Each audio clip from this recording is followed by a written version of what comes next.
Mi hermana adorada recibía autos, viajes y dinero mientras yo trabajaba para comprar mis propias cosas. Cuando le negué prestarle mi coche, corrió a mis padres para que me obliguen. Cuando ellos intentaron exigirme, les dije que ya tenía dueño. Y no me sorprendía que no supieran quién, porque nunca me vieron así. Mi hermana siempre fue la niña dorada de la familia. No era solo que mis padres la quisieran más, porque eso lo entendí desde muy joven, sino que toda su vida estuvo marcada por regalos caros, viajes pagados y una serie de privilegios que yo nunca vi ni en sueños.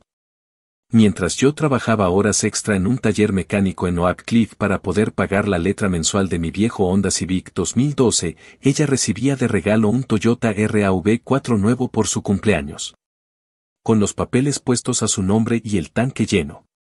Cuando yo pedía ayuda para arreglar un electrodoméstico roto en mi pequeño apartamento, la respuesta era que debía aprender a ser más independiente, pero si ella rompía un teléfono. A las pocas horas ya estaba estrenando el último iPhone con funda de diseñador. A veces me preguntaba si todo esto se debía a que ella era la menor, a que siempre la vieron más frágil o a que simplemente decidieron que yo debía cargar con mi vida solo. Pero las diferencias se hicieron más evidentes a medida que crecimos.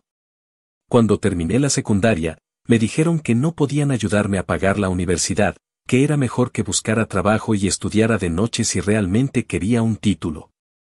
Ella, en cambio, recibió de inmediato un viaje a Nueva York para celebrar su graduación, con estadía en un hotel cerca de Times Square. Cenas en restaurantes que yo solo conocía por televisión y entradas para espectáculos en Broadway. Mis padres publicaban fotos sonrientes con ella, hablando de lo orgullosos que estaban, mientras yo limpiaba grasa de motores y aprendía a sobrevivir a base de café barato y comida rápida. Con el tiempo aprendí a no pedirles nada. Si necesitaba algo, trabajaba más horas. Si quería cambiar de teléfono, esperaba a las ofertas de fin de año. Si mi coche necesitaba reparaciones, yo mismo lo subía al elevador del taller y le dedicaba mis domingos. Mi independencia no era una virtud para ellos, sino una excusa para seguir ignorándome. Llegué a pensar que al menos así no les debía nada. Pero en el fondo dolía ver cómo a ella le caían soluciones desde el cielo por problemas que ni siquiera había intentado resolver. Hace unos meses, compré un coche nuevo. Nada lujoso, pero sí un paso importante para mí, un Honda Accord del año pasado, color gris metálico, con apenas 10,000 millas y garantía vigente. Me costó conseguir el financiamiento y estuve meses revisando concesionarios en Dallas y alrededores, comparando precios y opciones. Cuando al fin lo tuve, sentí que era un logro mío, sin ayuda de nadie, fruto de cada hora trabajada en ese taller lleno de ruido, olor a aceite y herramientas calientes. Sabía que ese coche era más que un medio de transporte, era mi independencia sobre ruedas. La primera vez que mi hermana lo vio, me abrazó exageradamente y empezó a elogiarlo, tocando el volante y el tablero como si ya estuviera probándolo. En ese momento no pensé nada malo, pero unas semanas después me llamó un viernes por la tarde para pedirme que se lo prestara. Según ella, el RAV4 estaba en el taller por un problema con la transmisión y necesitaba un coche para ir con unas amigas a Austin el fin de semana. Me lo dijo con ese tono que usaba cuando ya daba por hecho que yo iba a aceptar. Le respondí que no, que lo sentía, pero que no prestaba mi coche. Su silencio al otro lado de la línea se volvió hielo. Luego me soltó que siempre había sido egoísta, que por eso nuestros padres confiaban más en ella para todo, que no me costaba nada ayudarla. Le repetí que no iba a prestarlo, y colgué antes de que siguiera hablando. Pensé que ahí terminaría el asunto, pero me equivoqué. Al día siguiente, mientras estaba en el taller, recibí una llamada de mi madre. No me saludó, solo dijo que ya estaba enterada de que mi hermana necesitaba el coche y que era absurdo que yo no se lo prestara, sobre todo porque era de la familia. Le dije que no estaba disponible y me respondió que dejara de comportarme como un extraño. En ese momento se unió mi padre a la llamada, usando el altavoz, y empezó a exigirme que lo llevara a su casa para que mi hermana pudiera usarlo. Sentí como la rabia me subía por el pecho. Ellos nunca se habían preocupado por mis cosas, y ahora pretendían que entregara un coche que me había costado años de esfuerzo solo porque su hija mimada lo pedía.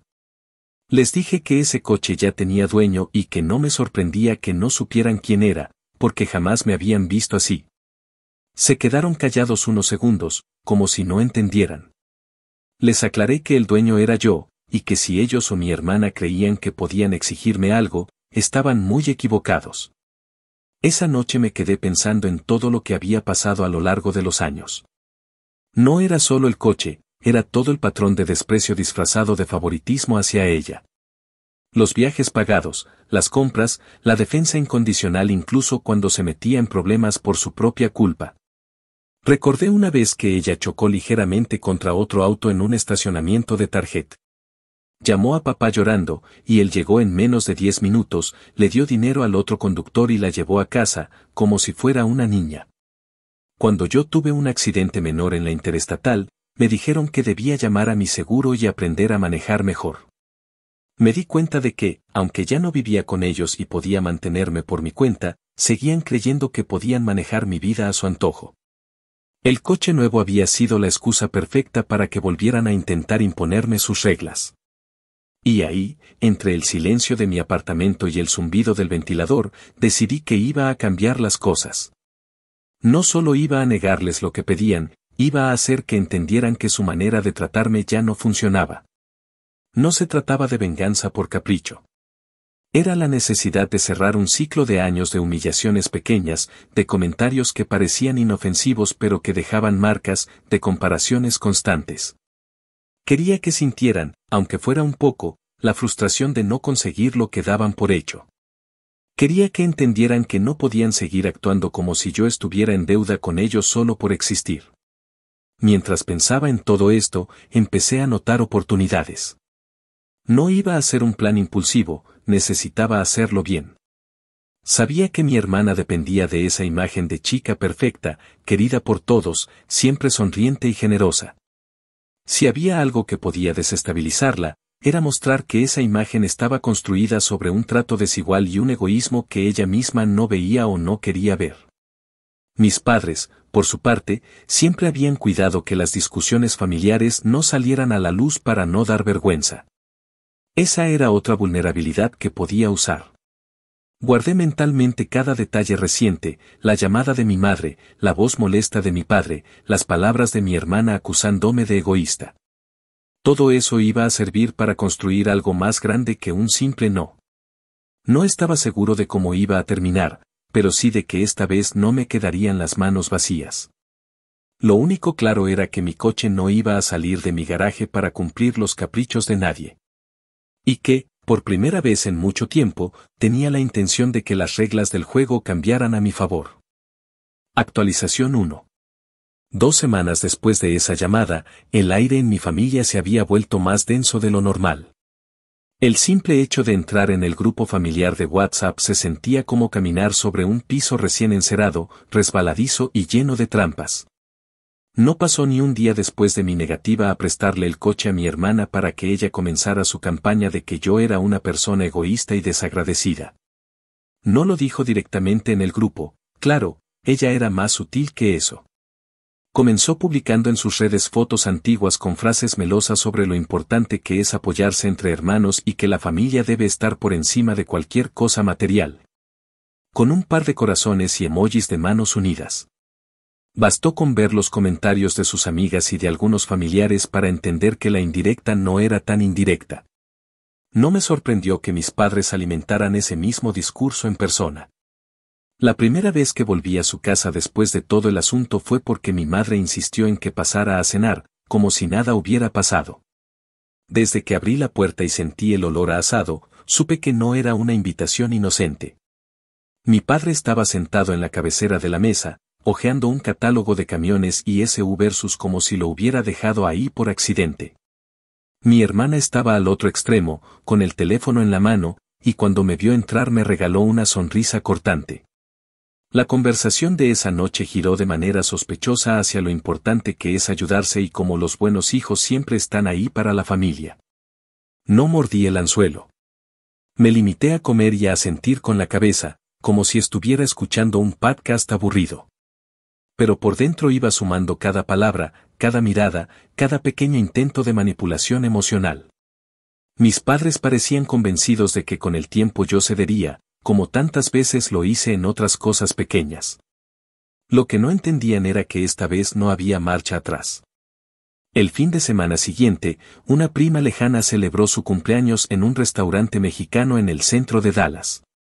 Era una de esas reuniones donde siempre hay alguien grabando videos para subir a Instagram y donde las conversaciones se fragmentan entre las mesas y las historias de las redes. Yo no pensaba ir, pero la prima me llamó directamente para pedirme que fuera. Me dijo que era importante que estuviera toda la familia, que ya había bastante tensión. Acepté porque, de algún modo, quería ver cómo estaba manejando mi hermana su teatrillo fuera de la casa de mis padres. Y no me decepcionó. Apenas llegué, vi cómo se acercaba a un grupo de familiares con una sonrisa amplia y una copa de margarita en la mano, bajando la voz lo suficiente para que pareciera una conversación íntima. Alcancé a escuchar fragmentos como no sé por qué se puso así y solo le pedí un favor, no era para tanto.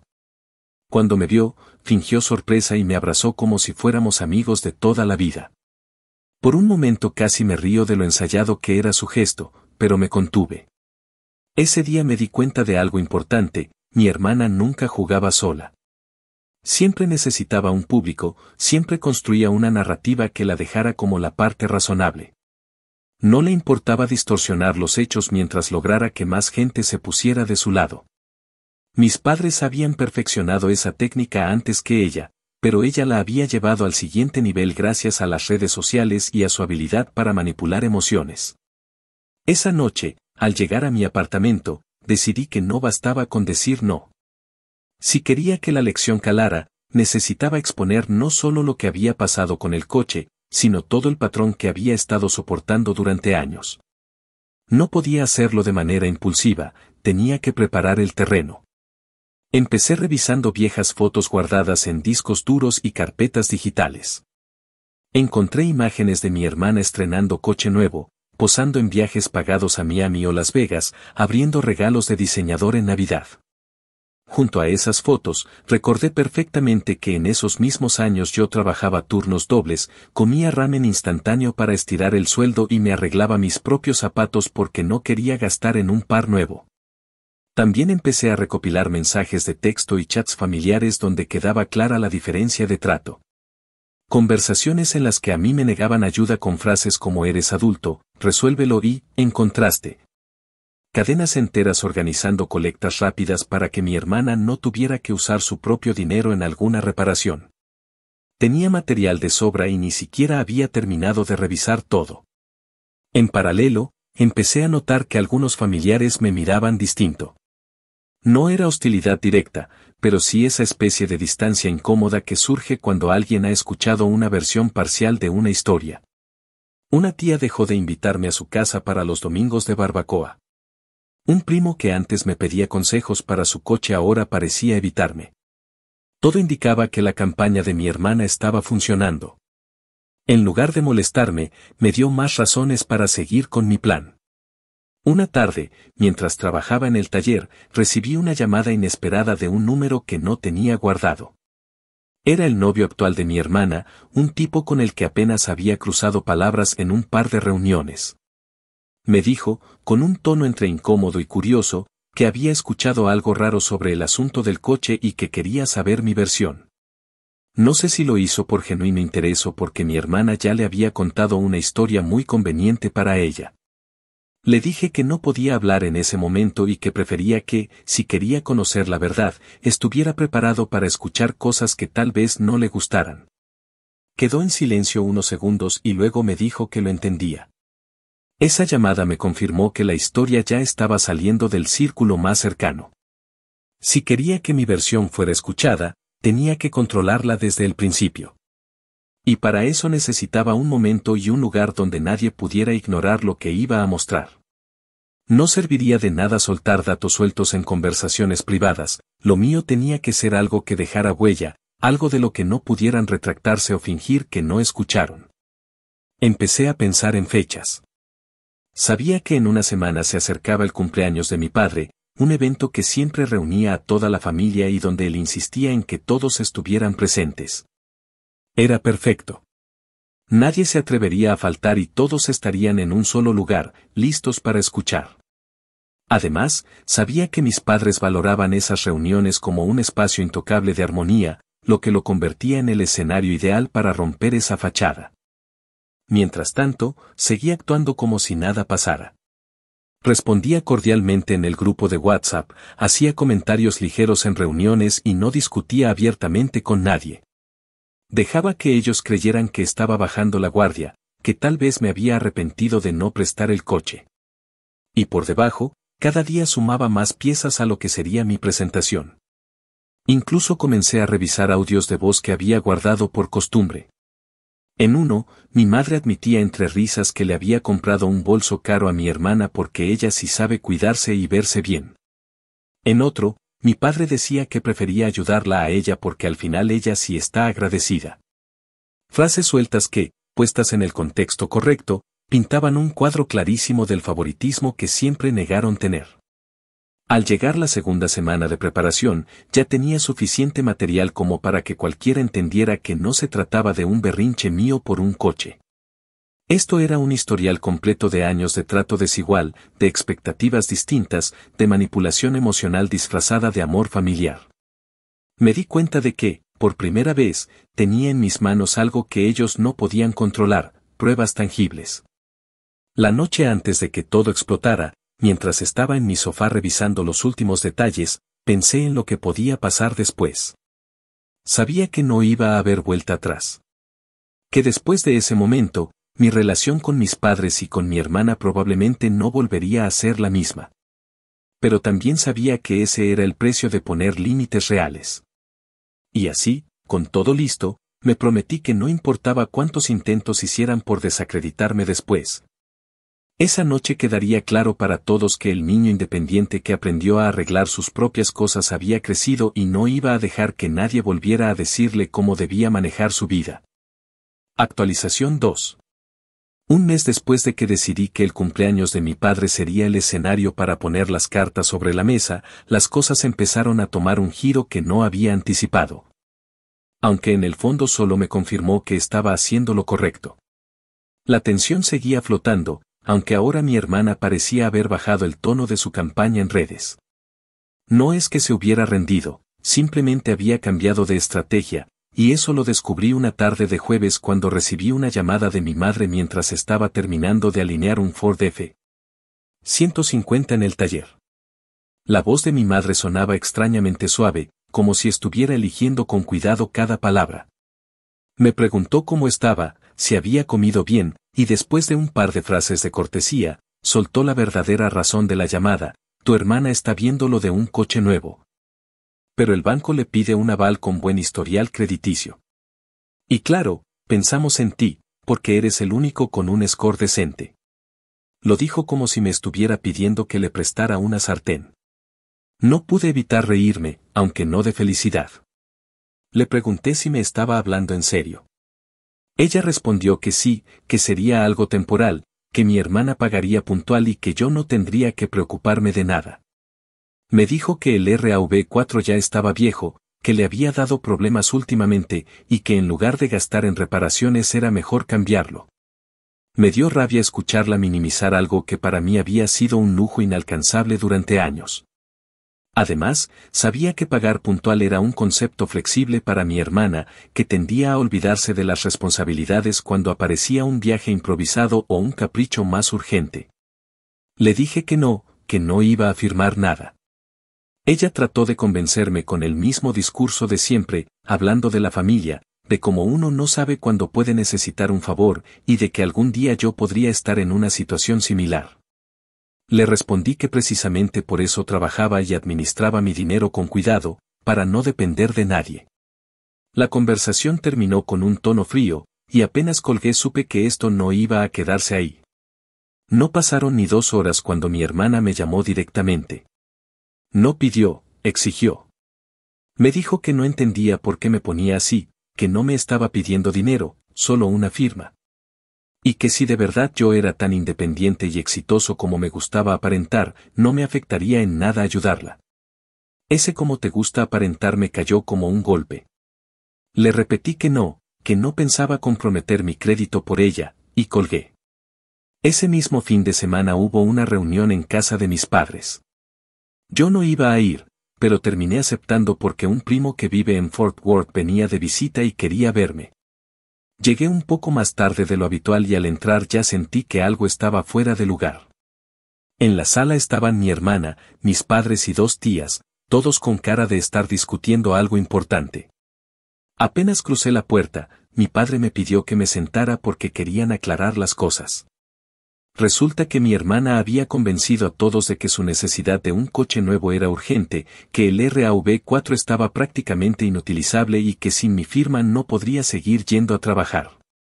En ese momento una de mis tías, que apenas sabía manejar, intervino diciendo que un buen hermano no deja a su hermana sin transporte. Me quedé mirándolos en silencio durante unos segundos, sintiendo como la mezcla de incredulidad y rabia me quemaba por dentro. Les dije que no era mi responsabilidad solucionar problemas que ella misma podía resolver, y que si el coche viejo no servía, podía venderlo y buscar uno más barato o usar transporte público como lo hacen millones de personas. El silencio que siguió fue incómodo.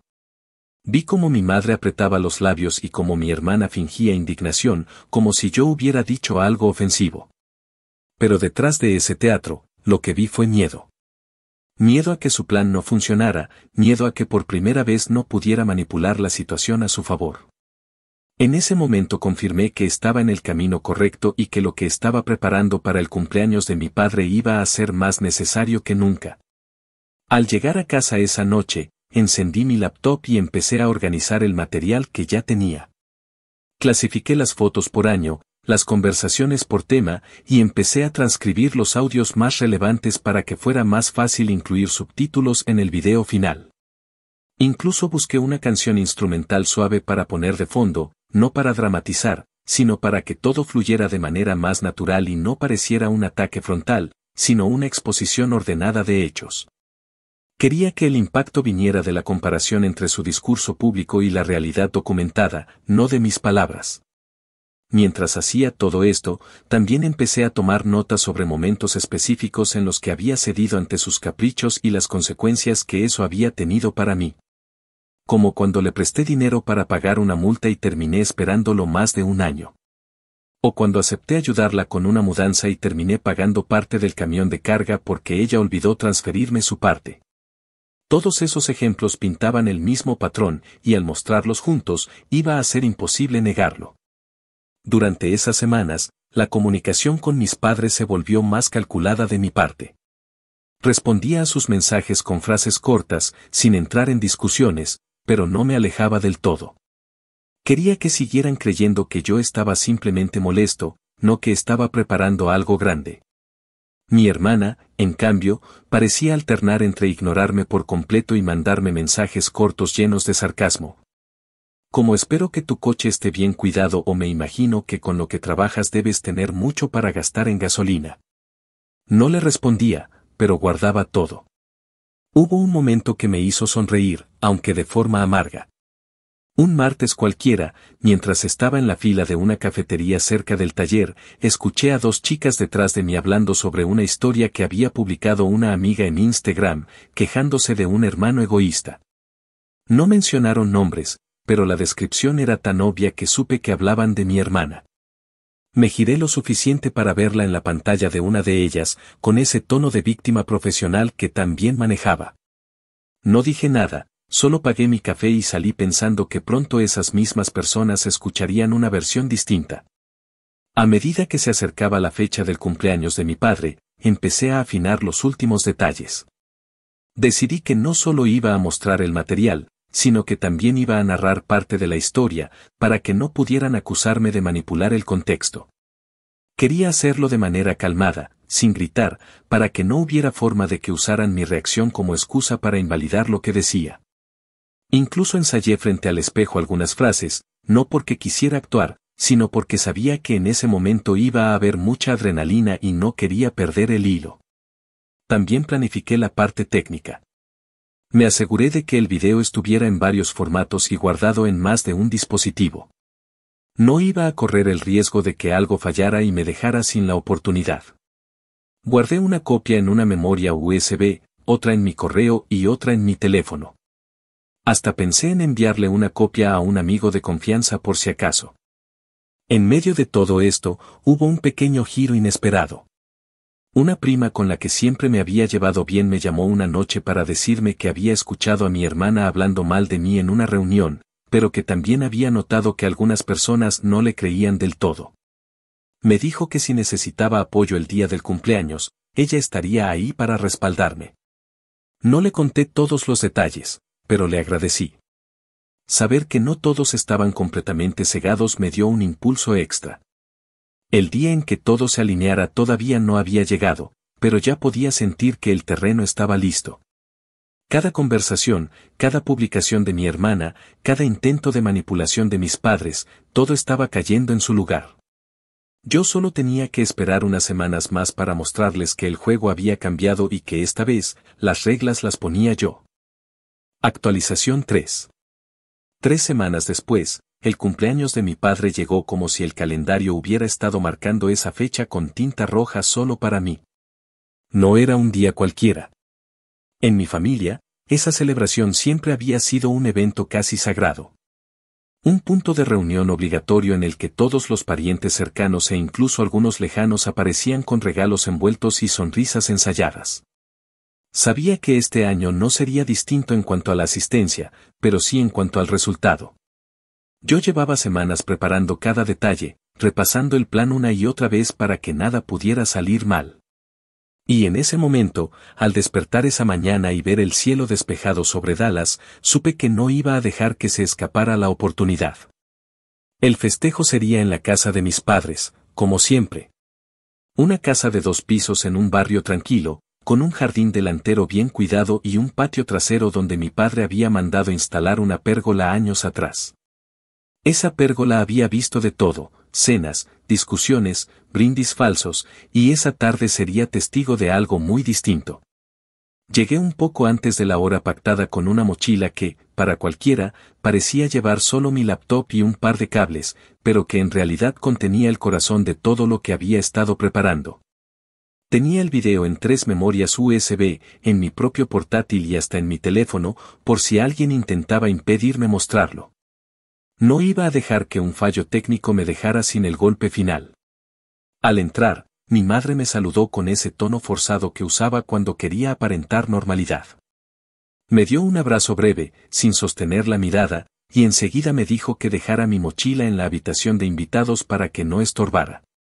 Le sonreí y le respondí que prefería tenerla conmigo, que necesitaba revisar unas cosas de trabajo más tarde. No insistió, pero su ceja levantada me confirmó que algo en mi actitud le generaba desconfianza. Los invitados fueron llegando poco a poco. La mesa del comedor estaba cubierta con platos de enchiladas, guacamole fresco y bandejas de carne asada. Había música suave sonando desde una bocina Bluetooth en la cocina, y el aire se llenaba con una mezcla de olor a comida y perfume caro. Mi hermana llegó casi una hora después de mí, luciendo un vestido nuevo que probablemente había comprado para la ocasión. Entró saludando a todos como si fuera la anfitriona, repartiendo abrazos y frases dulces. Cuando me vio, me regaló una sonrisa que no llegaba a los ojos y se limitó a decir hola como quien recuerda que tiene que ser educado. Pasé la primera parte de la tarde moviéndome entre grupos de conversación, riendo aquí y allá, sin mostrar nerviosismo. Me aseguré de que todos me vieran como alguien tranquilo, incluso amistoso, porque sabía que eso contrastaría más con lo que iba a hacer después. Hice un par de fotos con mis primos, ayudé a mi padre a abrir una botella de vino, e incluso le serví un plato a una de mis tías. Pero en mi cabeza, cada minuto que pasaba me acercaba al momento en que iba a soltar la verdad frente a todos. Cuando llegó la hora del pastel, esperé pacientemente a que cantaran el cumpleaños y a que mi padre soplara las velas. Todos aplaudieron, algunos sacaron sus teléfonos para grabar, y mi madre comenzó a repartir las porciones. Fue entonces cuando di el primer paso. Me aclaré la garganta y pedí un momento para decir unas palabras. No era raro que en estos eventos alguien se pusiera a hablar, así que no levanté demasiadas sospechas. Mi padre sonrió, pensando que iba a darle un discurso de felicitación. Quiero aprovechar que estamos todos aquí, dije, mirando alrededor, para compartir algo que creo que es importante. No es un brindis, y no es un regalo físico, pero sí creo que es algo que vale la pena que escuchen. Saqué mi laptop de la mochila y la coloqué sobre la mesa auxiliar junto a la bocina. Mientras la encendía, sentí como el murmullo de las conversaciones bajaba poco a poco. Mi hermana me observaba con los ojos entrecerrados, como si de repente hubiera entendido que algo no iba como esperaba. Es un video, continué. Una recopilación de momentos de nuestra familia. Y creo que refleja cosas que nunca hemos dicho en voz alta. Conecté la laptop a la bocina y a la televisión del salón mediante un cable HDMI que llevaba en la mochila. No me dio miedo que alguien intentara detenerme, porque para cuando se dieran cuenta, ya estaría reproduciéndose. Presioné play y el silencio se hizo absoluto. El video comenzó con fotos de hace más de 10 años, tomadas en cumpleaños, navidades y viajes. En cada imagen, mi hermana aparecía recibiendo regalos caros, un coche nuevo, un viaje a Nueva York, una bolsa de diseñador. Junto a esas imágenes, en una esquina de la pantalla, aparecía la fecha y el contexto: graduación de ella, viaje pagado por papá y mamá, cumpleaños, regalo, Toyota RAV4 nuevo. Luego, imágenes mías de esas mismas épocas, trabajando en el taller, en mi pequeño apartamento, o con ropa de trabajo manchada de grasa. A medida que el video avanzaba, comenzaron a aparecer fragmentos de conversaciones de chat y mensajes de texto. En uno, mi madre me decía que no podía ayudarme a pagar una reparación porque debía aprender a ser independiente. En otro, mi padre me respondía con un arréglalo tú, eres adulto, cuando le pedía consejos sobre un problema de vivienda. Acto seguido, aparecían mensajes a mi hermana ofreciéndole pagarle reparaciones, préstamos e incluso sorpresas de último momento. Luego llegaron los audios, subtitulados para que todos pudieran leerlos, incluso en medio del murmullo incómodo que empezaba a crecer. Un audio de mi madre diciendo que le había comprado un bolso caro porque ella sí sabe cuidarse y verse bien. Otro de mi padre comentando que prefería ayudarla a ella porque al final ella sí está agradecida. El contraste con la imagen sonriente de mi hermana en redes sociales era brutal. Vi cómo algunas caras empezaban a cambiar. Una tía dejó de sonreír y cruzó los brazos. Un primo miró a su esposa con una expresión que no supe descifrar. Mi madre se removió en su asiento, y mi padre intentó reír nerviosamente, como si todavía creyera que esto era una broma. La parte final del video mostraba el episodio reciente del coche. Capturas de mensajes en los que mi hermana me exigía prestarlo, respuestas mías negándome y capturas del grupo familiar donde se insinuaba que yo era egoísta.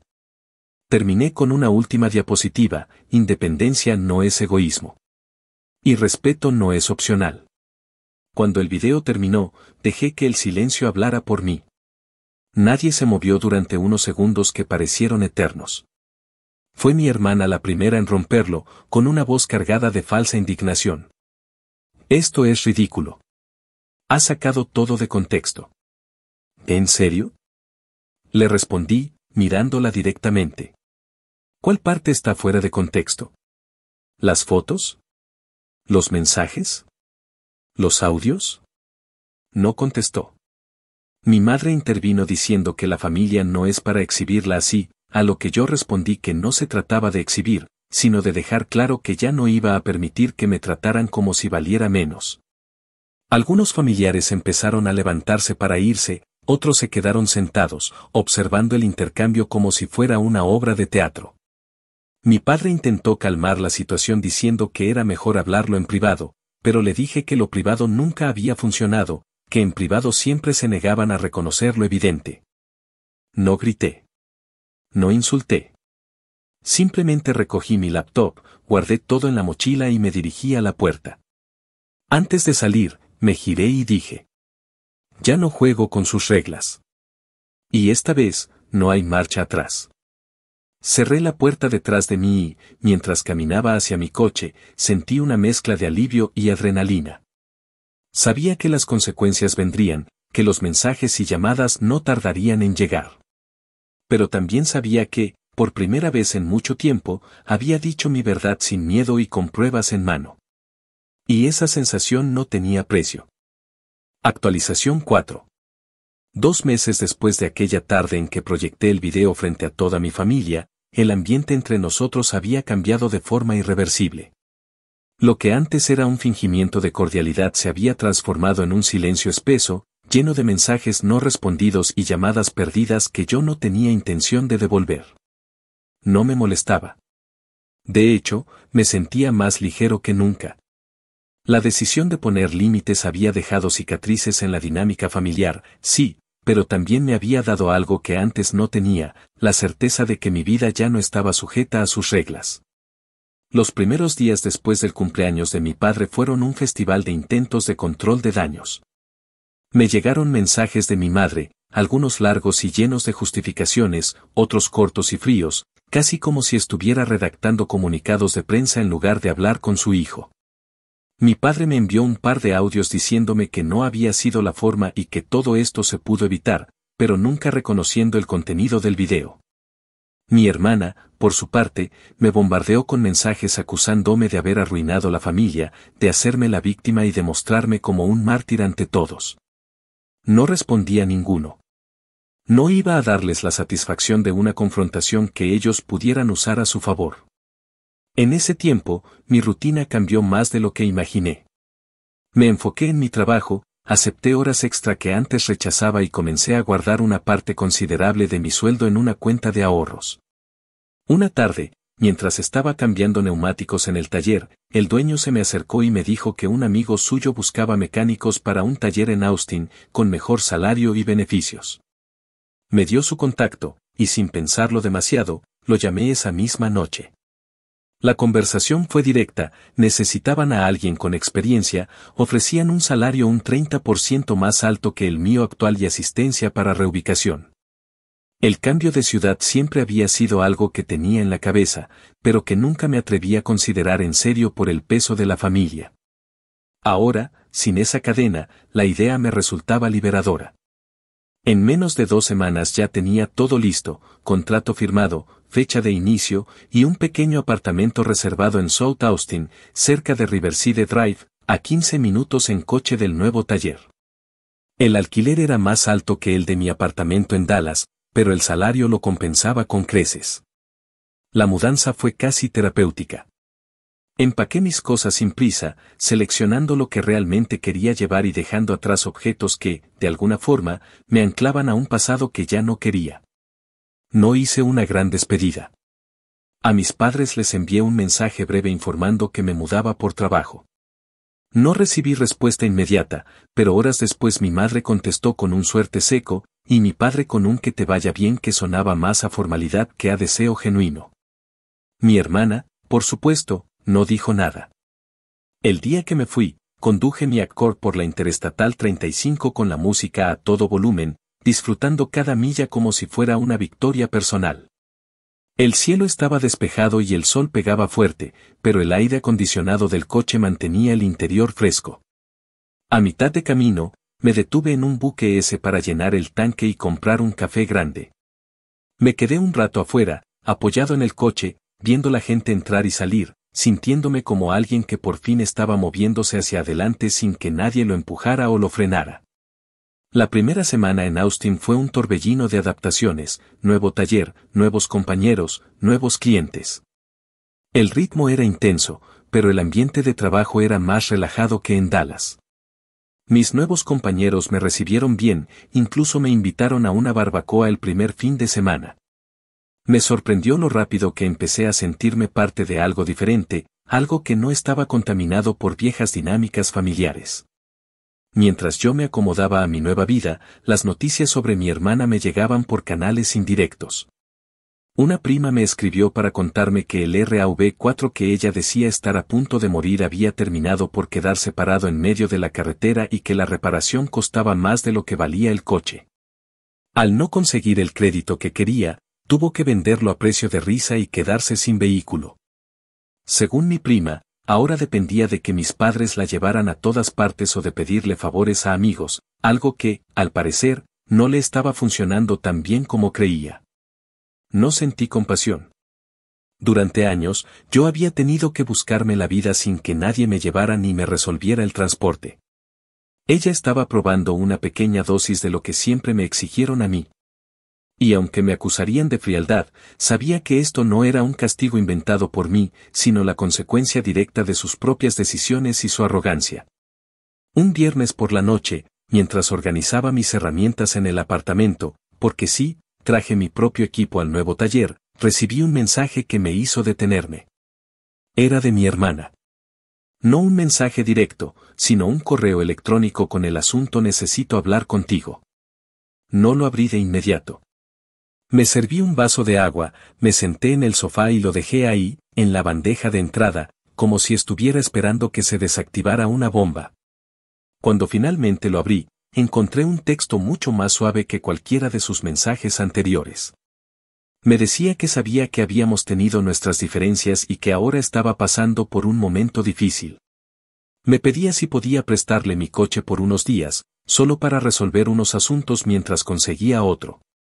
Cerré el correo sin responder.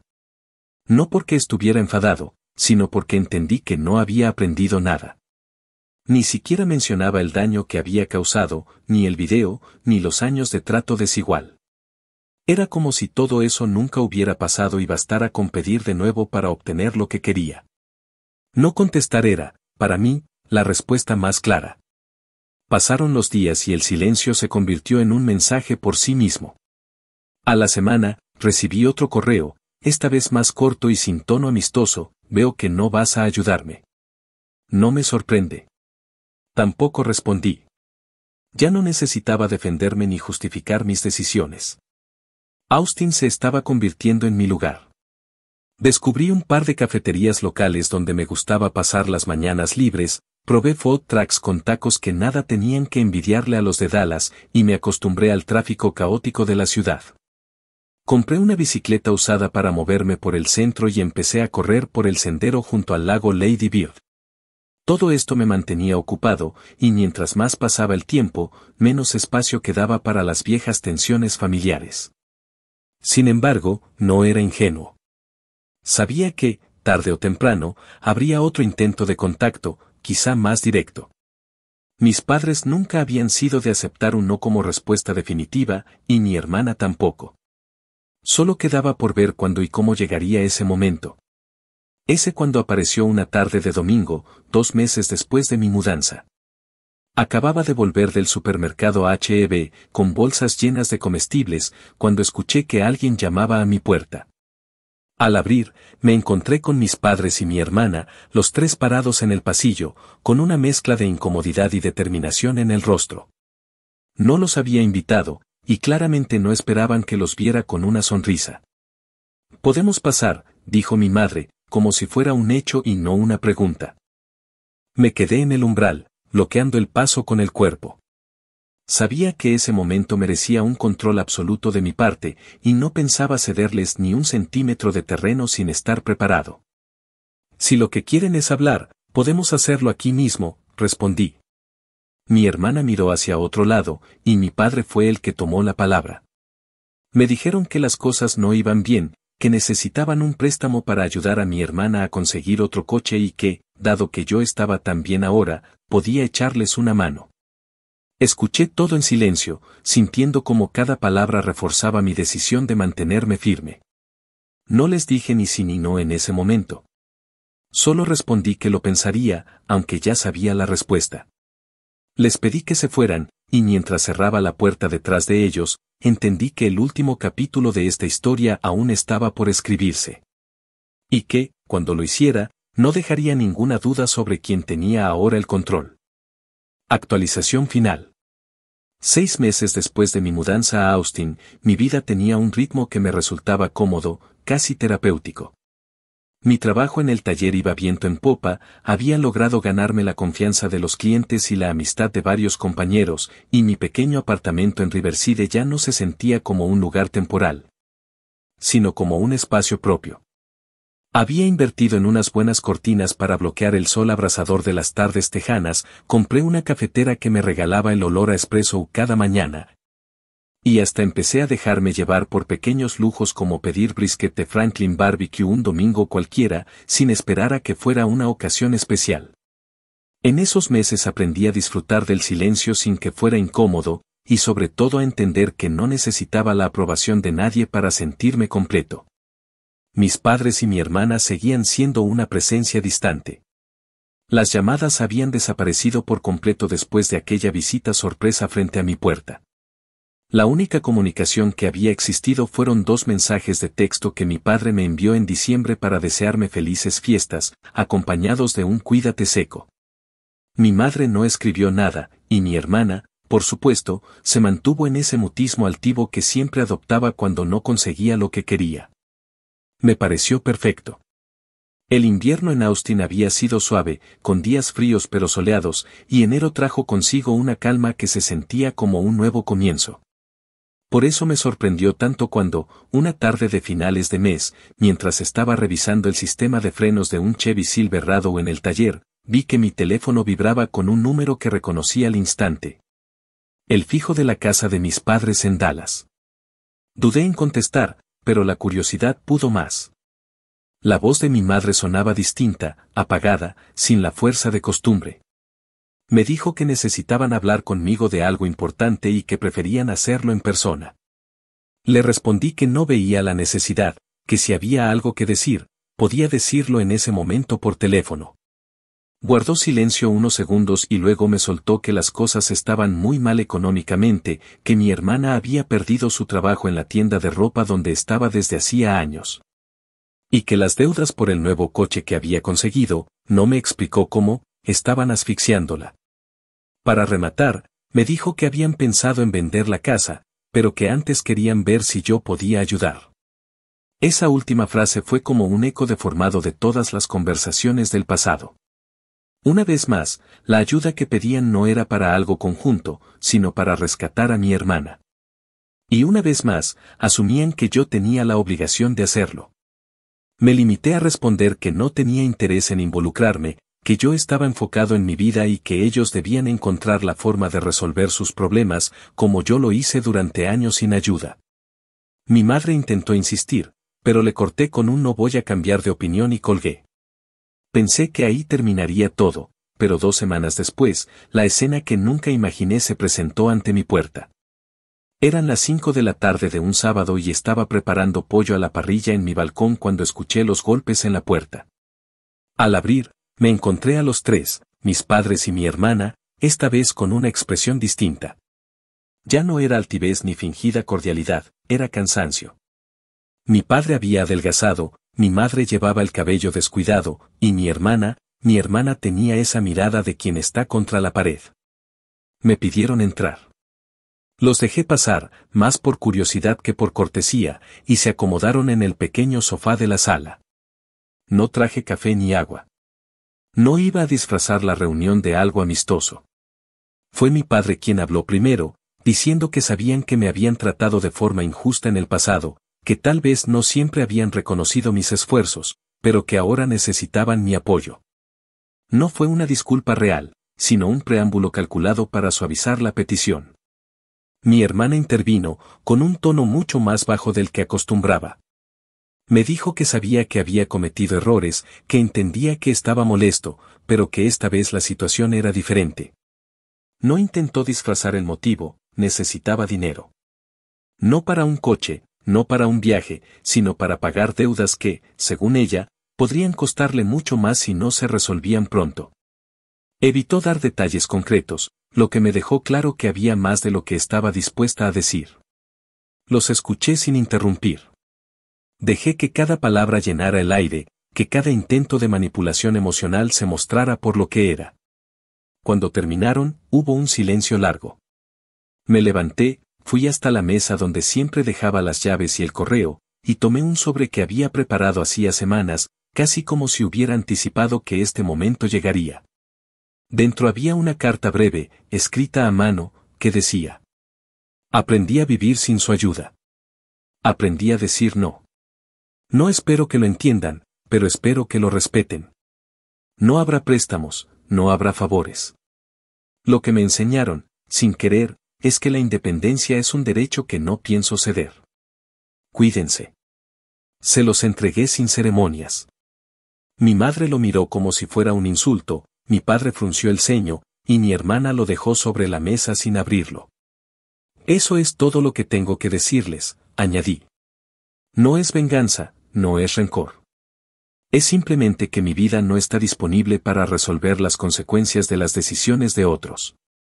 Mi hermana murmuró algo que no alcancé a escuchar, mi madre se levantó primero, y mi padre, después de mirarme fijamente unos segundos, hizo un leve gesto con la cabeza. Salieron sin más. No hubo portazos ni gritos. Solo el sonido de mis pasos cerrando la puerta detrás de ellos. Me quedé un momento apoyado en la pared, respirando hondo. No sentía euforia, tampoco tristeza. Era una calma firme, como la que llega cuando una puerta se cierra y sabes que no hay razón para volver a abrirla. Miré por la ventana hacia la calle y los vi alejarse, caminando juntos, hablando entre ellos, ya sin intentar convencerme.